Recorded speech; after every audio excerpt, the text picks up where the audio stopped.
السلام علیکم ورحمۃ اللہ وبرکاتہ۔ جناب ہاجرہ نے مینڈھا باندھے گرد پانی کے، یہیں رہنے لگی سائے میں سقف آسمانی کے۔ بہت سے طائران خوشنو اڑتے ہوئے آئے، یہاں پانی پیا ٹھہرے ترانے حمد کے گائے۔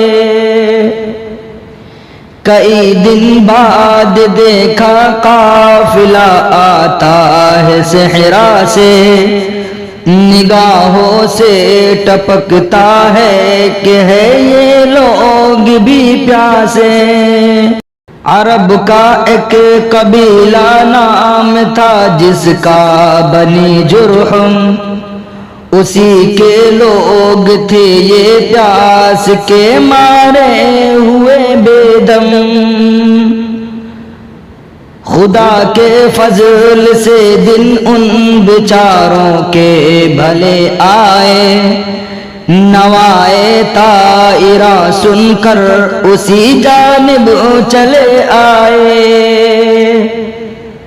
یہاں پر آ کے دیکھا ایک چشمہ آب جاری کا، ہوا میں جس کے دم سے لطف تھا باد بہاری کا۔ کنارے آب ایک عورت کی صورت بھی نظر آئی، اور اس کی گود میں بچے کی دولت بھی نظر آئی۔ نظر آتا تھا اطمینان ان مسرور چہروں پر، شعاعیں مہر تھی قربان دو پرنور چہروں پر۔ ندا آئی کہ اے جرحم کے بچوں بادیا گردوں، ادب کی جائے اے بوڑھوں جوانوں عورتوں مردوں۔ یہ وہ عورت ہے قربا عورت جس کی شرافت پر یہ ایسی ماہ مائے راشک کھائے جس کی قسمت پر۔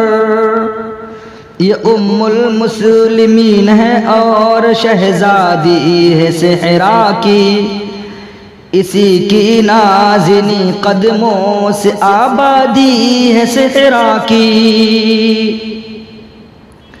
یہ عورت اور اس کی گود میں بچہ جو لیٹا ہے، یہ پیغمبر کی بیوی ہے، وہ پیغمبر کا بیٹا ہے۔ بنی جرحم ادب سے سر جھکائے سامنے آئے، جو کچھ تھا پاس ان کا نظر دینے کے لیے آئے۔ کنارے آب زمزم آج خیمہ ہو گئے برپا، بڑا خیمہ تھا سب سے ہاجرہ اور اس کے بیٹے کا۔ جرحم نے اب ڈیرا یہیں ڈالا، کیا خوش ہاجرہ کو یعنی اسماعیل کو پالا۔ جناب ہاجرہ نے مینڈھا باندھی گرد پانی کے، یہیں رہنے لگی سائے میں سقف آسمانی کے۔